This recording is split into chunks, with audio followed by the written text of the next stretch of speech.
You can make your own Japanese yukata, just like this one. The pattern is in the description, and look at those sleeves. Come along, let's have a look at the fabric. I'm using this cotton viscose blend in this incredible pattern. Have a look at that. The fabric is 43 inches wide, which is 110 centimeters, and I have 4.5 meters or 5 yards of the fabric. The viscose means that it drapes just a little bit nicer than a plain cotton, and the cotton makes it breathable and really pliable for working under the machine, under the iron. Like, you can almost finger press this like a cotton, but it's still got that a bit of a drape to it. Can you see that? It's a bit more fluidity that you get from the viscose, the artificial silk. I've washed this. Now I'm going to press the whole thing, and then I'll get to cutting. Because this is 43 inches wide or 110 centimeters, we cut it into 3. But we don't just cut it into thirds first. What we do is fold it directly in half and cut straight down the middle first. So then our body pieces and our sleeves will come from along the selvage, and our front overlaps, so these bits here, and our collars, like that, they'll all come from the center here. It's a really cool way to do the pattern. This is why you don't need to print pattern pieces. All these pattern pieces are rectangular and big, so you don't need to print anything out. You just need to get your measuring tape, get some chalk, and fold and cut. We're going to cut the fabric, as I said, into little bits, but what I did just now is I tested, because you always test, whether or not I can tear this. I didn't know, because of the blended fabric, whether I could, and I can. So what I've done is I've folded this directly in half, so selvage to selvage, like that, and I've clipped here at the exact halfway point, and then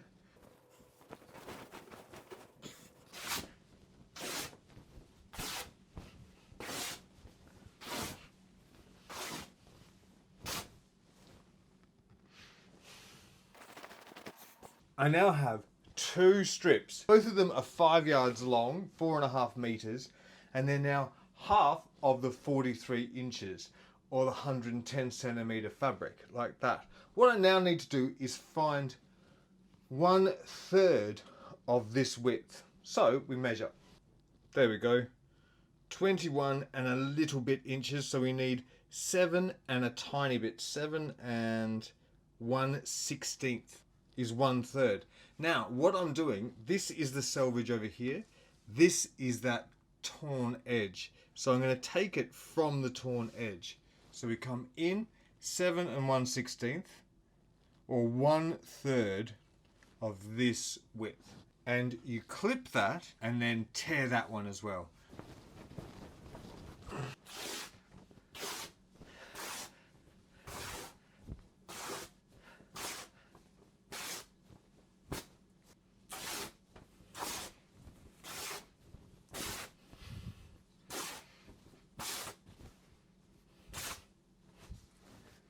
There we go. So now I have 2 long strips, 5 yards long, 4.5 meters, and both of them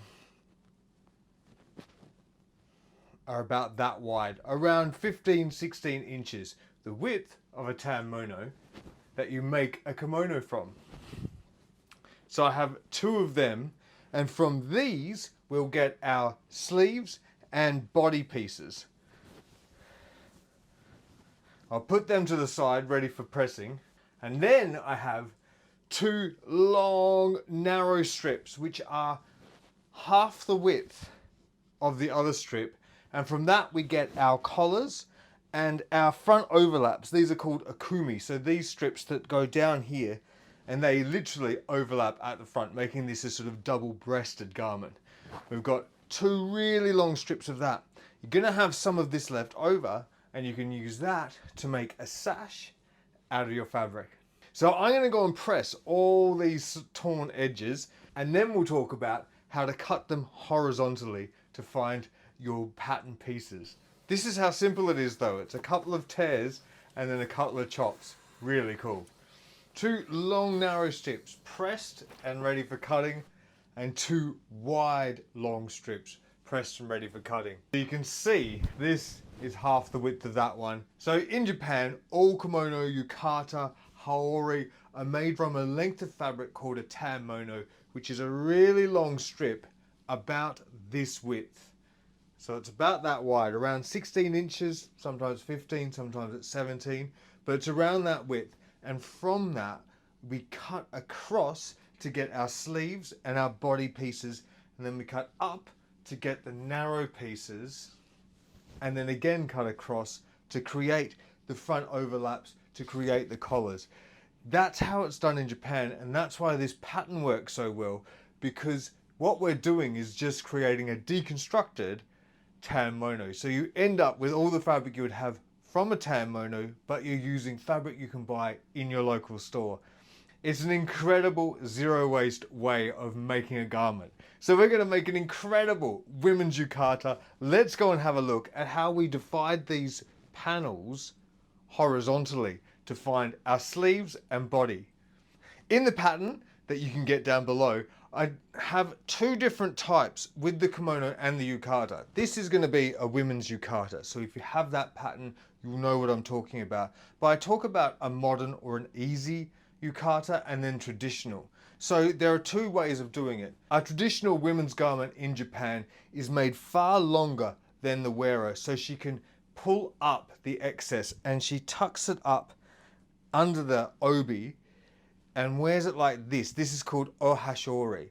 And so the length changes with each wearer by tucking it up. Whereas men's garments are made to the length of the wearer and you don't tuck it up. It wears straight like this, but it's hemmed to your height. Women's garments aren't, they're tucked to then deal with that. And what this does is it holds down the skirt as well. So when you're walking, it sort of holds down the skirt and it doesn't fly open as much. Plus it gives another design line across the hips here underneath the wider obi. So that is a traditional yukata. I'm going to make the modern or easy one, so it's just like a men's yukata where it's cut to a certain length. You put it on, wrap it around, tie your belt, and you're wearing your yukata.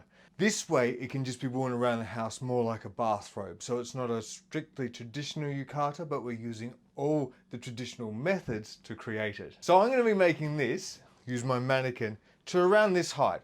I'm 5'11". This is about the height of the women in my family. Hello, Mum and my sister.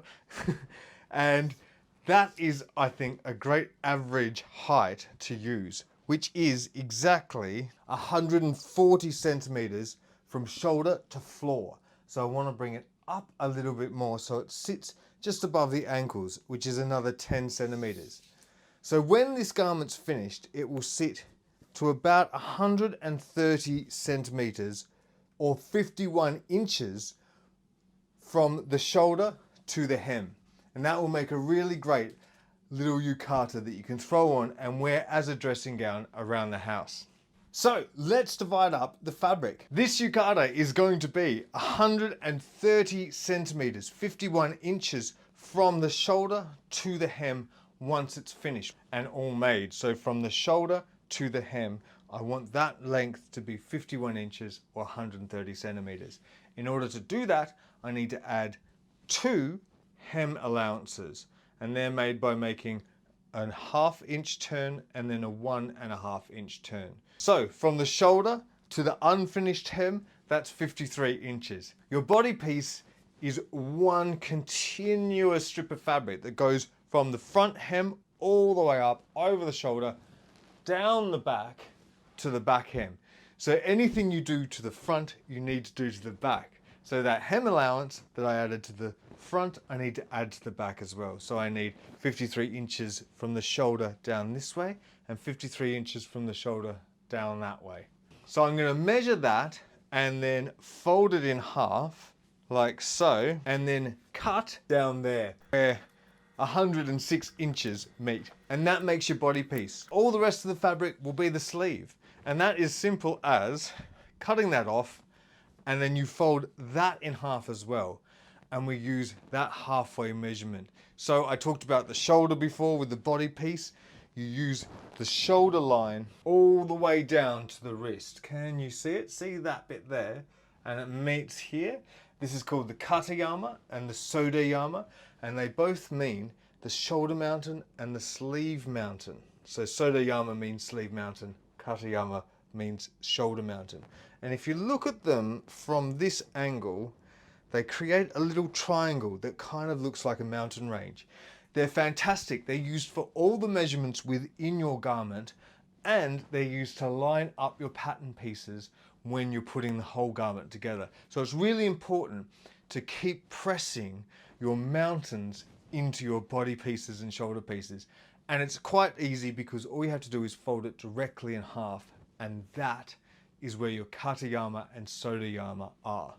From the narrow strips, I'm cutting the front overlaps and the collars. The collars are nice and straightforward. They are 180 centimeters, 71 inches. You measure that and you cut it. And then you have a tomo airy, the collar's friend, or the over collar that sits above the collar, and that's used sort of as a spare tire. So once that gets worn, because this is a very high use area, you take it off, you put it under the regular collar and you sew it all back down, and you get a second life of your collar.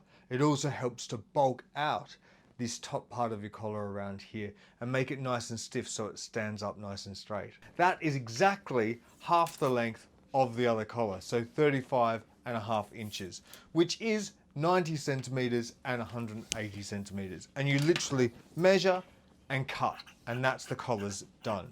From the other strip of fabric, we get our okumi, our front overlaps. So that is this part here. This is quite easy to work out as well, because this is almost the same length as your shoulder to hem measurement, but it's less 2 inches or 5 centimeters. So it's very easy. Once you've worked out where you want your garment to fall, you take 2 inches or 5 centimeters off that measurement. That is the length of your front overlap, and you cut 2 of them. The rest of this fabric can be used to make a really cool self sash. So just like this one, this is made from the same kind of fabric, the same width. And I made a sash. It's about sort of 2 meters, maybe 2.2 yards, a little bit over long.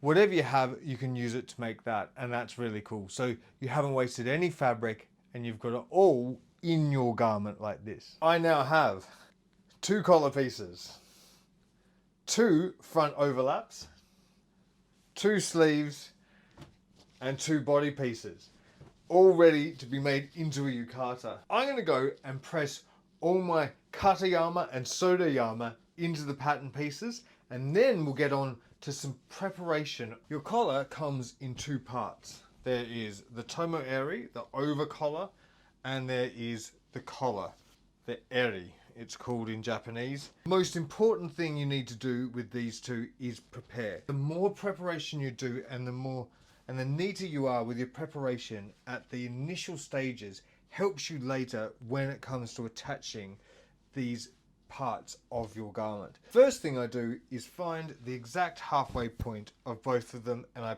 press that in. Over collar.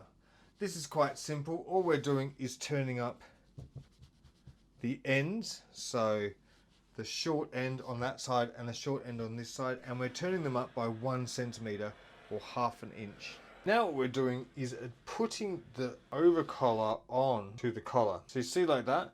So I'm using these central marks to bring it over and lift it straight onto that one, right in the center point. And then this will be sewn to this, but underneath, along that seam allowance that we just put in. So what I do is I draw along here like that, so I can see where this is going to go as I sew it on. And then what we do is we flip it back, get that 1 centimeter that we pressed back, you put the fold of that onto that line, right sides together. Then open this out and pin it in place. And we sew straight down here, but we don't sew right up against that fold that we made. We do it about 1/8 of an inch from there, So when it folds back, it's got a little bit of a lift to it. So if you see on mine here, there's a little bit of a lip. And that's so it doesn't look like it's been pressed in and sewed in really tight like that. It's got this little lip there, so it looks as if it's floating above the collar. And it just gives the whole garment a little bit more light and lightness. So we just want that little lip there, about 2 millimeters, 1/8 of an inch. And that's just by sewing it in just next to that crease there, instead of right up against it.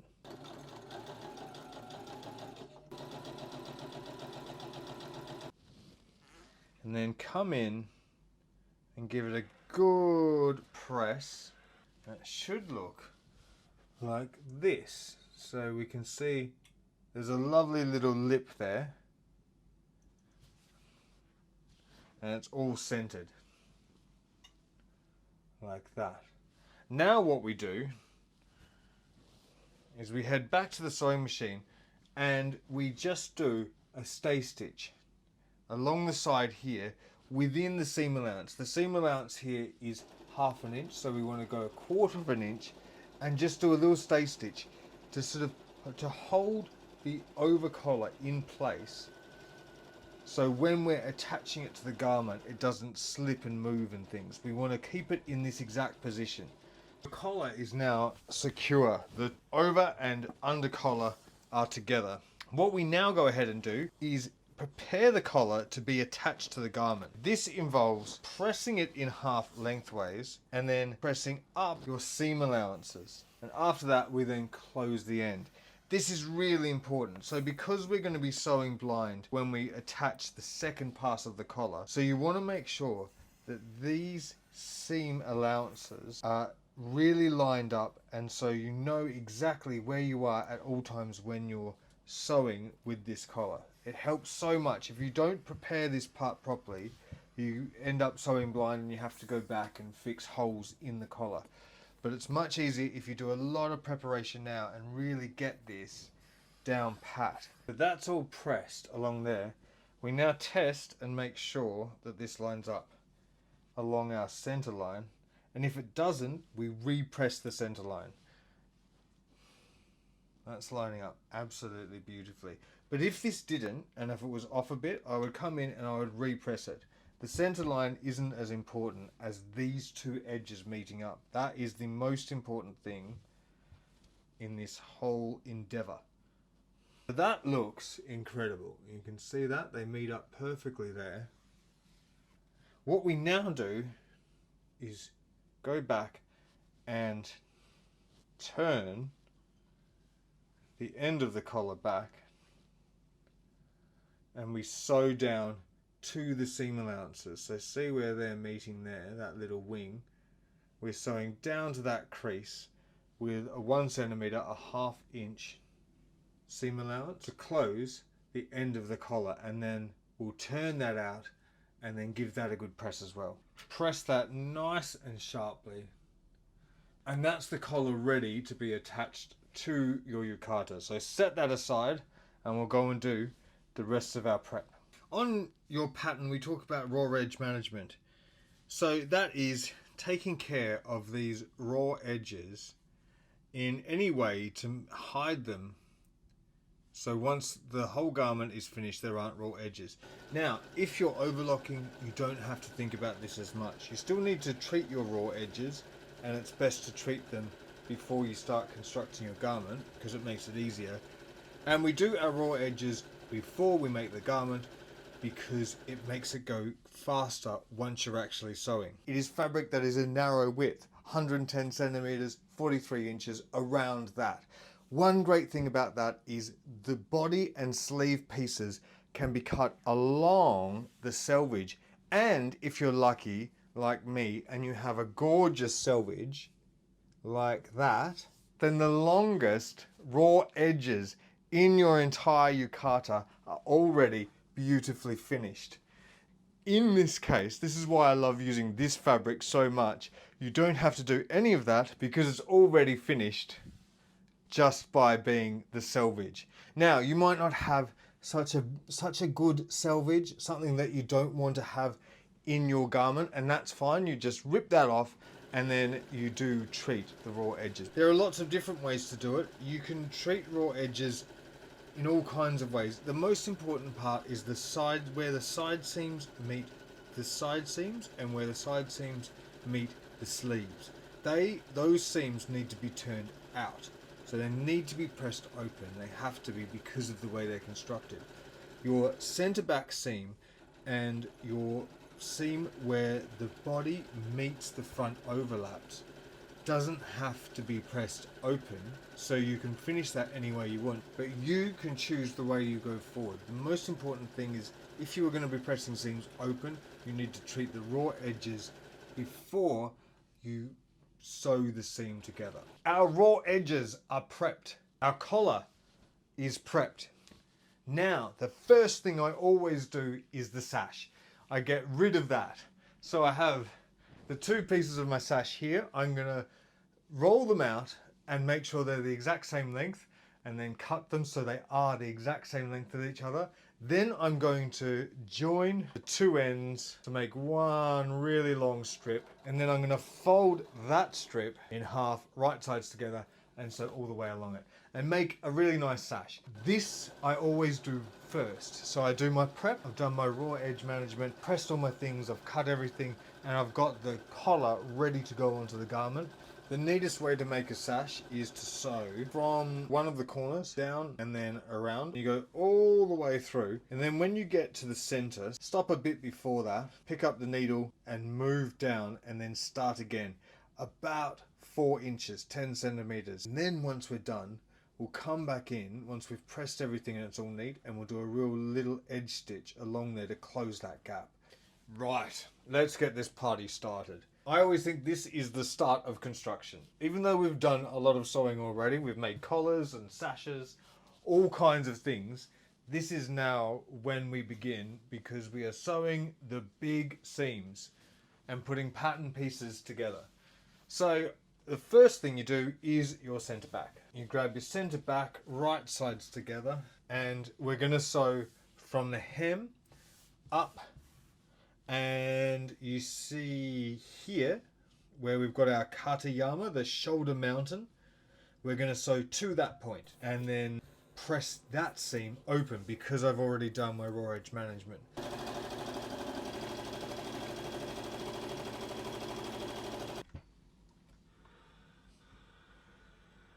Next seam is attaching our front overlaps to the body. Put them like this and they will be attached like that, and then they overlap at the front.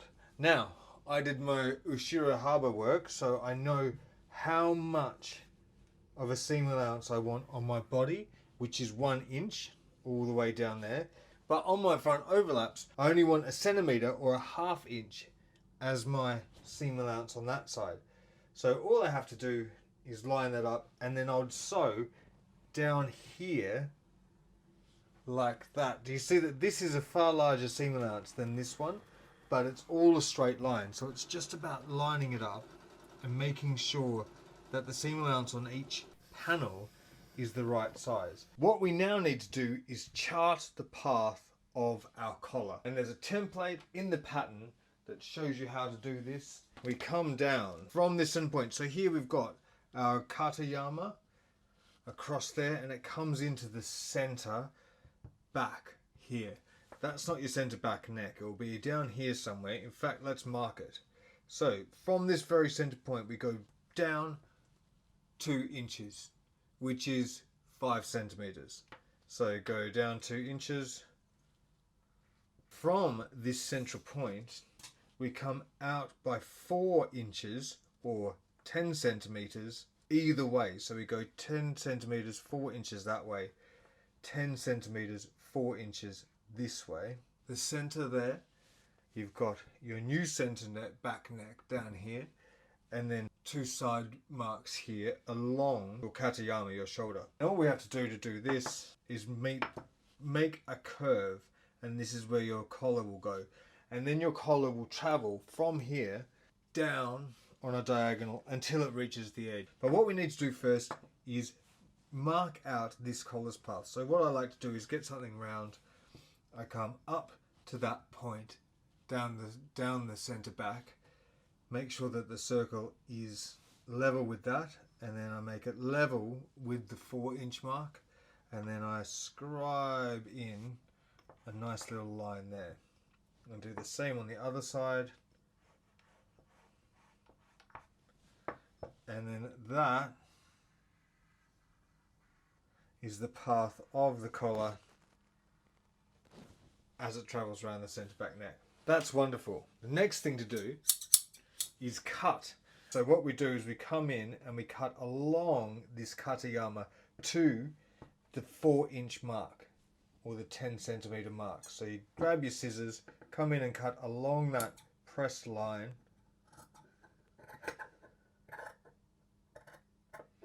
And do it the other way as well, like so.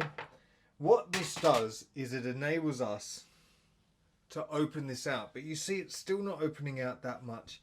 Now, if you're doing this in Japan with the traditional method, you would use heat and moisture to stretch this. You would stretch this all out so then it all stretches. But we're using a sewing machine, not hand sewing, and it's easier to just cut in to this arc. So you see I've cut in from here into there just to where the collar is going to go around, so around this marking, and that now gives us the opportunity to fully open our neckline like so.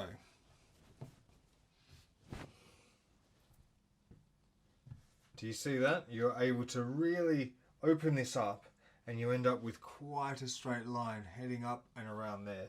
And this is where we now pin. Best way to work with your collar at all times is move it all over to one side. One side just hangs there, does nothing, that's fine. So one side can just be messy off to the other way, and you deal with this side first. So you come from the center back out, and then you do the other side. Then you do the next step, one side, then the next step. You always do it one and one and one and one. This way, if you make a mistake, you've only done half of it. And also, it's a very, very long seam. It's 6 feet, 180 centimeters. So there's a lot to deal with as you're doing it. We get our collar, and we are working on the right side. So this is the outside of the garment, and we're gonna do that side first. Open your collar up like this, and this is where you just take your time. So we're gonna pin this to the collar's path. Use the seam allowance that we turned up earlier and put that onto that line. And here is where we just pin and we pin and pin. You cannot pin too much here, so don't worry about that at all. Just pin more than you think you should. I always like to put 2 at the center back neck, so it marks it, and I know where I am when I'm under the sewing machine and everything's sort of turned upside down. You know where you are, you know where that part is. So as you can see, we've got this area that we need to get around, and we've got all these things that want to pucker and to tuck around there, and what we need to do is navigate that and finesse around here and keep a nice flat line to get to this point. Once you get to your Katayama, you've got a straight diagonal out as far as the collar goes. Just so that's nice and easy, but it's just finagling around this part, and it just means that you just have to pin and pin and pin. That's all you have to do. The only way to do it is to pin lots and to take pins out, put them back in, move them around.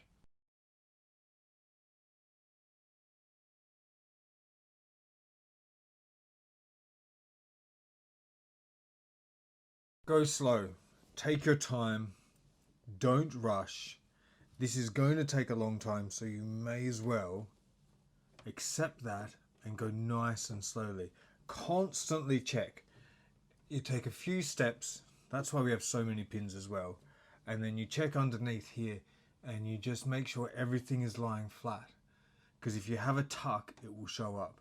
So you're just going really nice and slowly and using all your hand and all your fingers to maneuver this and feel what's going on. You've got all of this to be able to work out what's going on underneath your fabric. So you're constantly doing this and moving like that. Take your time. This is going to take a while. But if you go slowly and steady, you'll make less mistakes and it will be beautiful.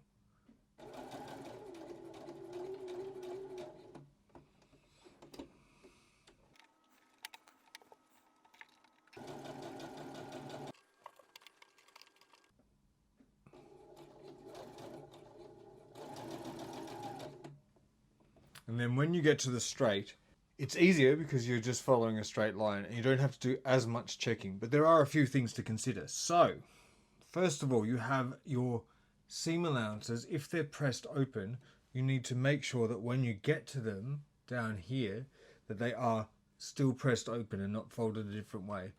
The other thing is to go slowly. Don't pull or stretch this because this is on the off grain.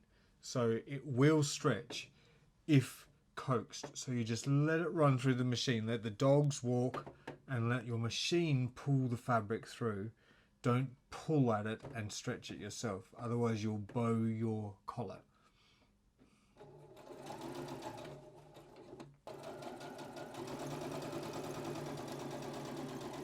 Attaching the collar to your kimono and yukata. Here is the seam we have just completed. You can see it along here. I've come from the center down and the center down. And now what we need to do is get it ready for the second pass, it's called. And that's where we close the seam. We close the collar like so. And when we do that, we catch everything inside the collar. So to do that, we also need to deal with these. So to give you some anatomy of this yukata, this is the center back running down here, and then these are the shoulders, and it goes up and onto the front body there. And then this is the front overlap. So we've got it out in a T like that, and this is the back of the collar. What we need to do is get these bits that come from the front overlap on and the front body. We need to get them into here, and there's a certain way that you do it. So I'll pull this up a bit more. What you have to do is, first of all, you fold it all out so it's like that, and then we're bringing this in and folding it into the collar so it all sits in the collar. And you don't just stuff it though, we do it really nicely. So can you see, how far can you see? Yeah, you can see all of this. Here we go. So we've got the fold of the collar, the lengthways fold of the collar that will crisply shut like that. We need to get everything to fit into there. So we've got a line to go with, and what you do is you bring your front overlap up like this, and you use that front edge until you hit that center line there. From there, you then fold the rest of it back along that front line. So we're doing a little bit of origami, if you like to think of it. We are making a Japanese garment, so it kind of makes sense. And this is to make it neat. What this also does is bulks out your collar. So in a lot of garments you would cut this off and you would have a big neckline all the way around here, and some of the garments that I sell have that because it's far easier to just whack a collar on. But what you do miss from doing that is this lining your collar. It bulks your collar out and gives your collar body and holds your collar to your body as well when you're wearing it. When you don't do this, it's quite noticeable on a yukata or a kimono, and you have this sort of sad limp collar instead of a nice bulky collar that holds itself well. And basically what we're doing is we're getting these pieces, the excess from the body and the front overlap, into this condition. You see that? It's got this beautiful zigzag fold, and it's all in little triangles like sails on a ship. We're getting it like that so that we can then bring this across and then finish our collar with everything encapsulated, enveloped within the collar. And just like everything, I'm doing one side and then I'll come back and do the other. See, this is a mess up there. It's all just chucked up there because we're dealing with this now. And then we'll focus on that next. You've got to concentrate your focus, otherwise you'll be all over the place. You have to make sure that you're just looking at one thing at a time. And we do that, and then I'll pin that down. And then the way that I sew this down is from the other side. We sew a ditch stitch, or you just sew an edge stitch along here that catches the other side of the collar. So earlier when we pressed the collar and got it all prepped, this is where that all pays off. You getting this exactly right, making sure that you know that the two edges meet up there, means that you doing an edge stitch from this side, you know that you're going to hit your collar on that side. And you double check it, and we press it, and we make sure everything's sitting right, and then we go through and do that. But this is what it will look like once we've done our second pass of the collar. It should look like that, with a little stitch along there. So again, this takes time. Everything about the collar takes a long time. It takes as much time to do the collar as it does to make the entire yukata. And after you've done this, you've just got straight seams. So take your time, breathe, drink a lot of tea, and just get through it nice and slowly.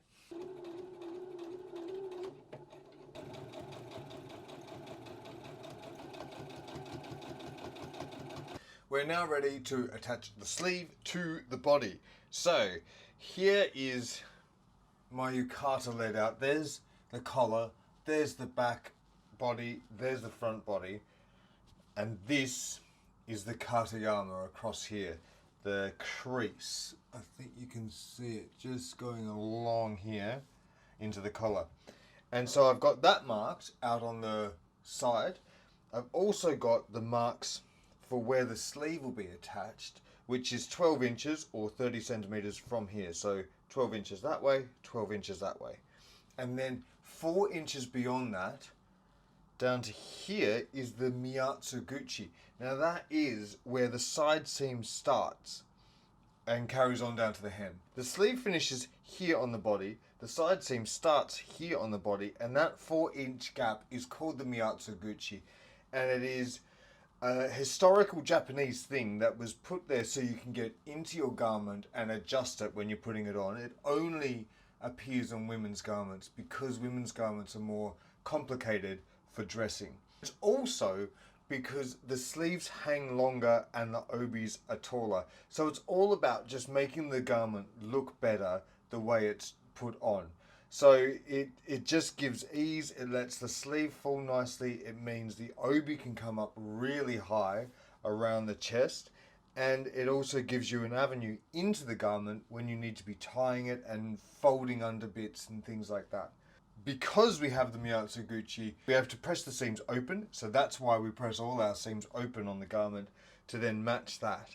What we need to do is attach our sleeves. This is really simple. You've just finished your collar and now it's time to attach the sleeves, and now things start to really straighten up seam-wise, and also they start to go very fast. So we're nearly done, and you'll see what I mean when I go on and on about how it's a bit hard to put on your collar, but you'll love it once you put your sleeve on. And now I'll show you why, because it really does come together quickly because the seams are all lovely and straight. Grab your sleeve, line it up with all your marks, line up the Kata Yama first with the Sode Yama, and then line up the 12-inch or 30 centimeter mark, pin that in place, and you sew A to B. Zoop. Put a couple of back stitches at each end to make it nice and secure, because this is a high use area right underneath your sleeve. It does get sort of pulled and stuff, but you're just sewing a lovely straight seam straight along. Your sleeves are attached, looking fantastic. Now we move on to your side seams. Side seams are pretty straightforward. You sew from the marker at the end of the Miyatsu Guchi, so the little gap that we have, from there down to your hem, just in a straight line. This is your kimono sleeve, and this is how we close it. This is the seam from the sleeve to body. There's the body, and there's the side seam running down there that we've just finished. And there's the Miyatsu Guchi. You close your sleeve by sewing together this bottom of the sleeve bag. So you close it along here and then up here to your cuff marking. So this is the front. This is this part. You see my hand is out one end, and that's this part coming down the front side.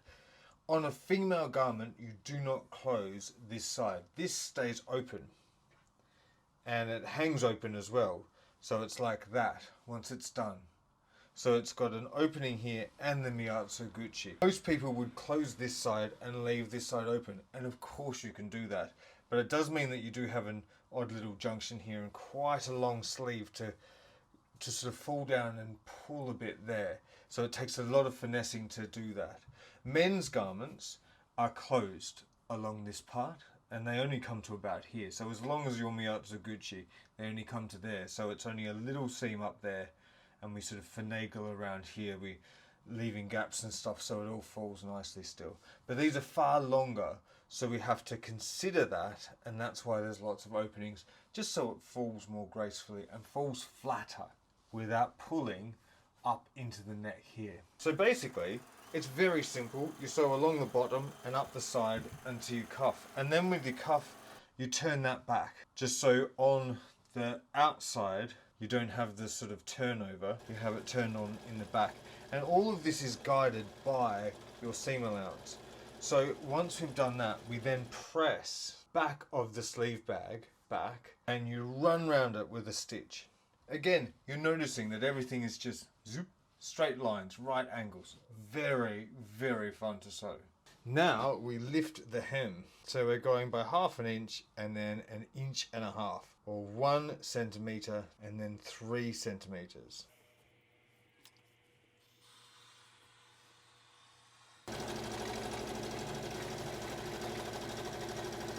Doesn't that look incredible? And look at those sleeves. Beautiful. The cotton viscose mix was a dream to sew with.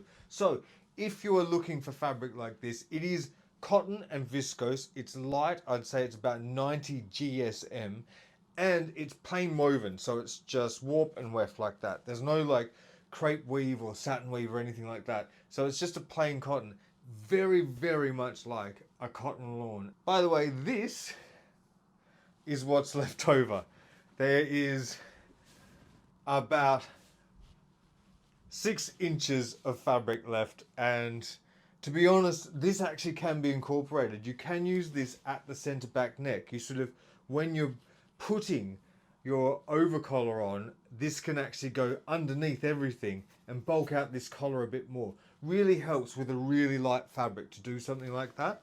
I chose not to this time, so I've just got a lovely little square. So if you're a quilter and you make a couple of these, you start to get a collection of these little squares of fabric that are quite useful. And of course in Japan they use these for everything. Lining purses, they would make little tobacco pouches out of them as well, or pockets on other garments. Nothing ever went to waste in Japan when they were making yukata and kimono, so there was always a use for this. I hope you enjoyed watching this. I hope this has inspired you to make your own Japanese yukata. The pattern for this is in the description, so you can grab the pattern and sew along with this companion video. This is what this is made for, to use with the pattern, so you can understand what's going on as you're sewing. I hope you make your own yukata and bring a little bit of Japan into your everyday. You can buy this yukata that I've just made. There's one, and there's only one because I only made one of them. If you fall in love with this yukata watching the video, you can buy it now. Click the link in the description below, but be quick before someone else does, because there is only one. I'm Kimono Alex. This is House of Kimono. Follow me for everything about kimono.